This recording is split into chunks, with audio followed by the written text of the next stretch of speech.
They said every player has a master, a coach to shape him, a system to contain him. But Zlatan Ibrahimović was born uncoachable.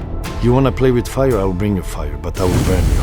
Forged in chaos, raised on hunger, and built on pure defiance. He was football's wild experiment. Standing 6'5", Zlatan was a giant, but his ego was even bigger. Shithousery,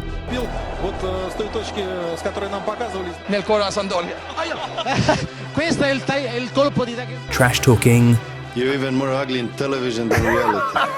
And you know better football than me? No. So why are you talking? Dear Los Angeles, you're welcome. third-person quotes, When you buy Ibrahimović, you buy a Ferrari. savage comebacks, Everybody thought that I'm too old, but I came and I made the Premier League look old. he lived for it. You wanted to hate him so bad, but he was just too good to hate. He'd talk a mountain of nonsense, then step on the pitch and back up every word. This was a player no coach could tame, no tabloid could shame, and no player could game. He was not just a player, not just a legend. He was Zlatan. Zlatan Ibrahimović was born in Malmö in 1981 to a Bosnian father and a Croatian mother, both of whom emigrated to Sweden in the 70s. They were very poor, really poor, but that was not even the worst thing about Zlatan's childhood. When he was a little boy, he endured abuse from his mother, who'd often hit him on the head with a wooden stick. While still a kid, his parents got divorced, his half-sister had a drug problem, his mother was arrested for handling stolen goods, and his dad had an alcohol problem. After the divorce, he was first living with his mom, but following her arrest, he went to live with his dad at the age of 9. But things weren't any better there. He'd go hungry for days because there was never food. He'd open the fridge, and instead of food, all he'd see was beer. All of this pushed him to begin to shoplift and steal bikes just to get by. An upbringing this tough-shaped Zlatan to be a really tough kid. He learned to fight as a means of survival, and he channeled his rage into becoming the best at the one thing he truly loved and cared about: football. But even football was super mean to him at the beginning. See, Zlatan began kicking a ball around at 6, and when he was 13, he moved to Malmo FF. But at 15, he was already done and wanted to quit, favouring a job at the docks instead. But his youth coach convinced him not to quit. And well, the entire world of football owes that man a big thank you, because what that moment produced was something we had never seen before. After that talk with his manager, Zlatan kept his head down and worked his way up to the Malmo first team at the age of 18. But even then, things still weren't good for him. He suffered relegation from the top flight in his first season as a professional footballer, a horrible experience for him. But he stayed focused and helped his team return to the top flight after just one season. It was during this period that Arsene Wenger noticed Zlatan and wanted to bring him over to Arsenal. He told the striker to come in for trials, but a teenage Zlatan looked in the eyes of one of the greatest coaches in the world and told him, "I don't do trials. It's either you want me or you don't." Everything was good until he said you come and do a trial, and I was looking at him. Obviously, he's Wenger, I'm nobody in that moment. I said, I don't do trials. And he was like, what do you mean? I don't do trials. For many, turning down a club like Arsenal in that manner would have meant the end of their career, but this is Zlatan we're talking about here. The story only just started. In 2001, he moved to Ajax, and you'd think that things immediately took off for him after a big move like that, but that wasn't the case. Not at all. He was hardly used under coach arrogance. It took the Dutch boss getting sacked for Zlatan to finally get his breakthrough. When Ronald Koeman took over, he immediately inserted Zlatan into his starting lineup, and he helped Ajax win the Eredivisie in the 2001 to 2002 season. You could say that this was where the story truly began. In 2002, he made his UEFA Champions League debut against League One champions Lyon, and he scored a brace in that game. He was just 20. He'd end up scoring 5 goals in his first Champions League campaign, helping Ajax go all the way to the quarterfinals. But the real highlight of his Ajax career came in 2004 when he dribbled past 5 players before scoring an incredible solo goal against NAC Breda. We had never seen a player that tall yet so technical. A giant who could move that way was something rarer than Astatine. This dude was a maverick, an absolute freak of nature. Ibrahimović. Goed ingehouden. En nu dan een keer schiet ook.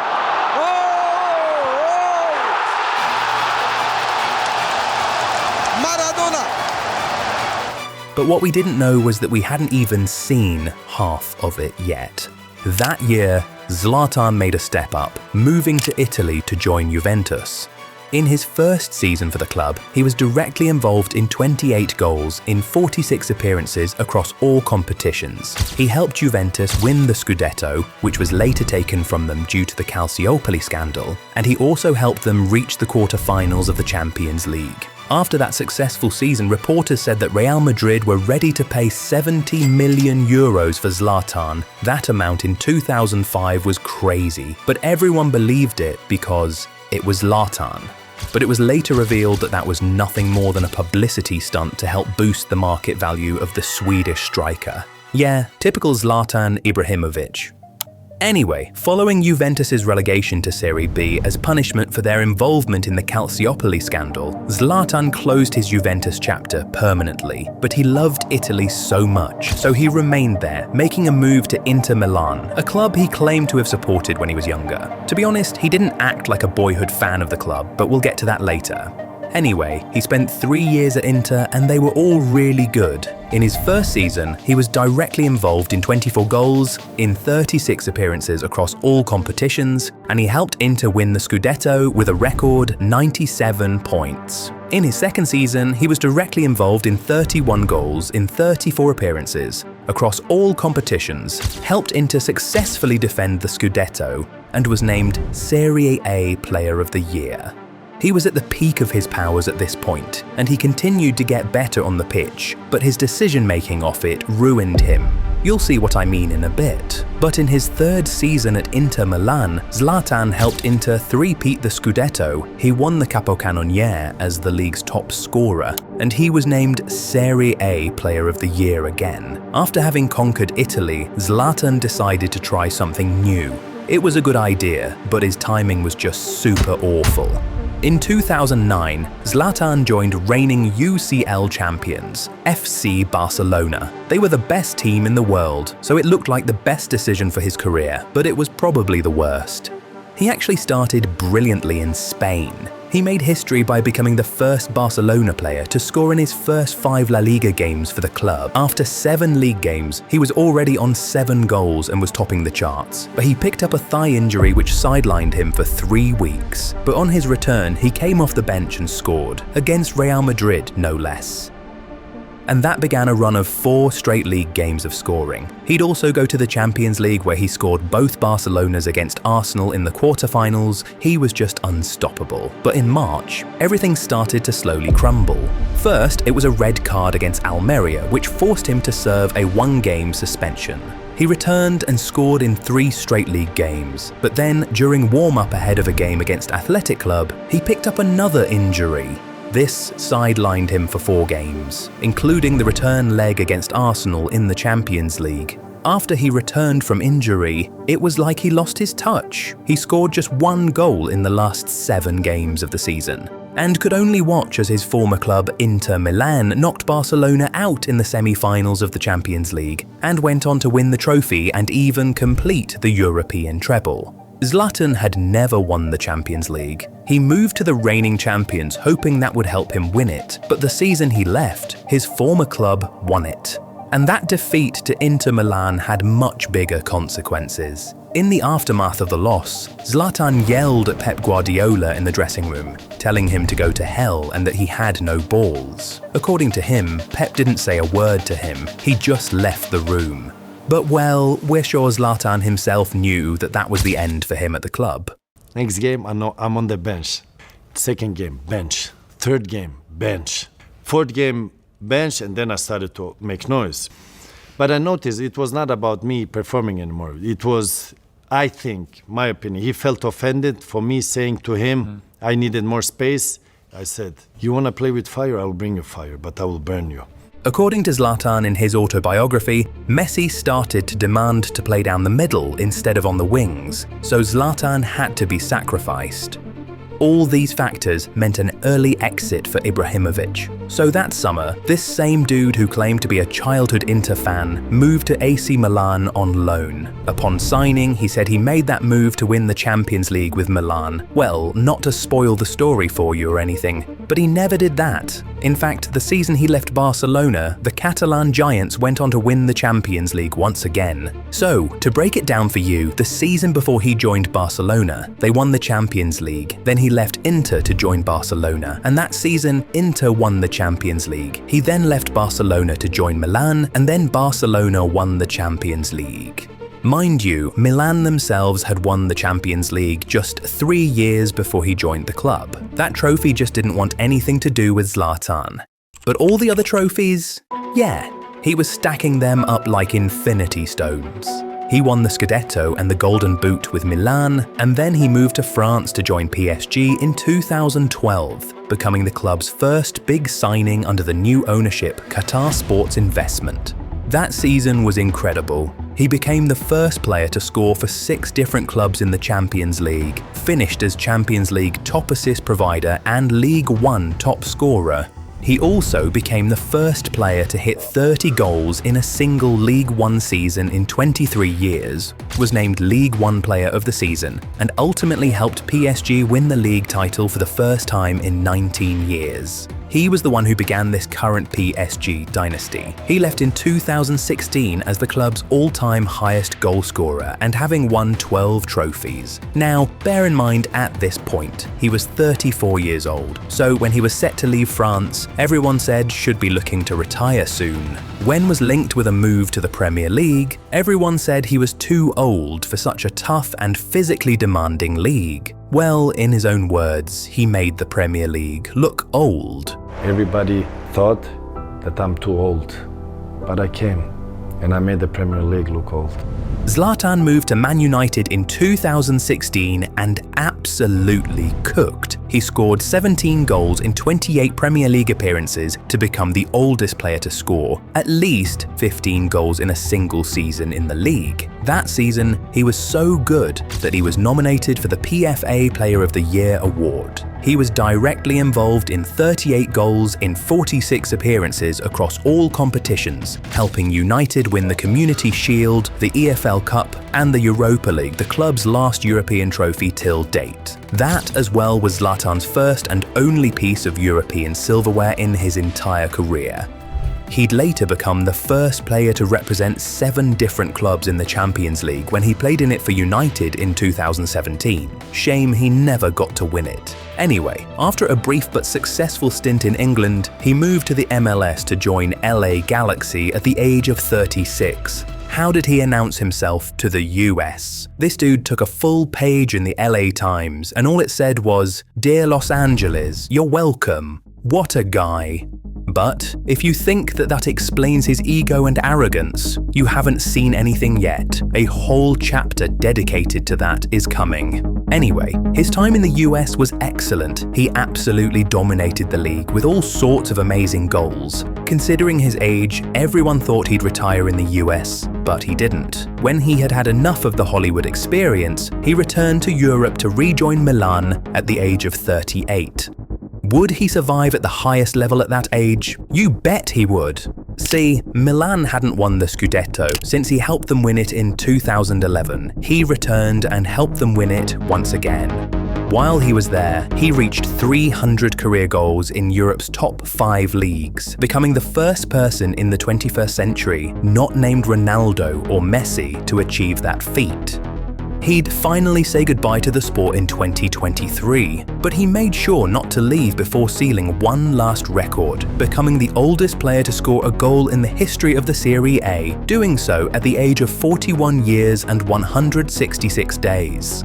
This was some real fine wine. At 40, Ronaldo is in Saudi Arabia. At 38, Messi is in the United States. But at 41, Zlatan Ibrahimović was playing and winning the league in Italy. He was just a different animal. But what made him truly different from any player we had ever witnessed was his attitude. The things Zlatan did and said during his career made people fear and revere him. I mean, who even wants to mess with a Taekwondo black belt anyway? In 2004, he infamously injured his Ajax teammate Rafael van der Vaart during an international friendly. The Dutchman publicly accused Zlatan of trying to intentionally hurt him. National game against Sweden. Yeah. And he kicked me on the ankle. It was really bad. You can see it on YouTube. And I was lying there crying almost, and then I looked at him, and he was my teammate at Ajax. Yeah. He was just walking away, and after the game, I went mad. In the press, I said he did it on purpose. I thought it was okay. Yeah. And then he went totally on me and screaming. I screamed back, and then 2 days later he left for Juventus. And in response, Zlatan threatened to break both his legs. Also at Ajax, the Swede reportedly punched his own teammate Mido in the dressing room. But to the fair, as the story goes, the Egyptian had thrown a pair of scissors at him. But one day, Zlatan met his match. He and his Milan teammate Oguchi Onyewu got into a brawl during training, and Zlatan left with a broken rib. He came at me, and he describes you as a heavyweight boxer, championship boxer coming at him. And then he describes the moments. I believe he said he headbutted you, and then there was a scuffle, and you guys are on the ground, and then everybody comes on top. He said he suffered broken ribs. What do you remember about that training session? Well, I remember everything. I remember everything about that training session. In his book or his accounts, there are some truths, there are some lies. Let me just ask you, is it true that you broke his ribs? Ask him. It's his ribs. He said he did. He said his ribs were broken. After that encounter, Zlatan decided to stop attacking his teammates and leave his violence for just his opponents. That season, he made a really crazy tackle on Materazzi, which sent him to the hospital. And he came out to say it was completely intentional, explaining that it was revenge for what the Italian had done to him 4 years prior. That same season, he punched Marco Rossi in the stomach during a Serie A game and was banned for 3 games for it. The following year, he received another 3-game ban for slapping Salvatore Aronica.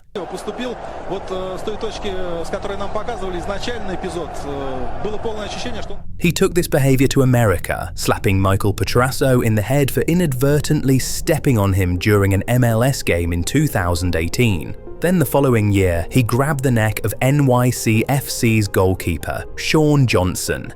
When he wasn't hitting, choking, or fighting people, Zlatan was making some really brash and arrogant statements. When asked who he thought was the best striker in the Premier League during his time at United, he mentioned Lukaku and Aguero. Why didn't he mention his own name? Because lions don't compare themselves with humans. Who's the best striker in the Premier League right now? For me, I like a striker that makes the difference. Lukaku is strong, Aguero is good. You didn't say yourself. I was expecting you to say me. Lions, they don't compare themselves with humans. This dude literally has a frame of his feet hanging in his home to, according to him, remind his family what paid for everything they now have. But despite all of this, it's just so difficult to hate on this guy because he was just too good. He's one of the 20 most decorated players in football history, one of the 5 top scorers of the 21st century, and he scored some of the most beautiful goals we've ever seen, including one of the greatest goals in football history against England. He was just so complete, so intimidating, and so interesting. People say he's one of the greatest players to never win the Champions League. But well, how about we now look at someone who actually won it all? Ronaldinho did not only win trophies, he won the hearts of the people. And if you want to know how he took street football to the world's biggest stadiums, click on this right now and I'll tell you the whole story.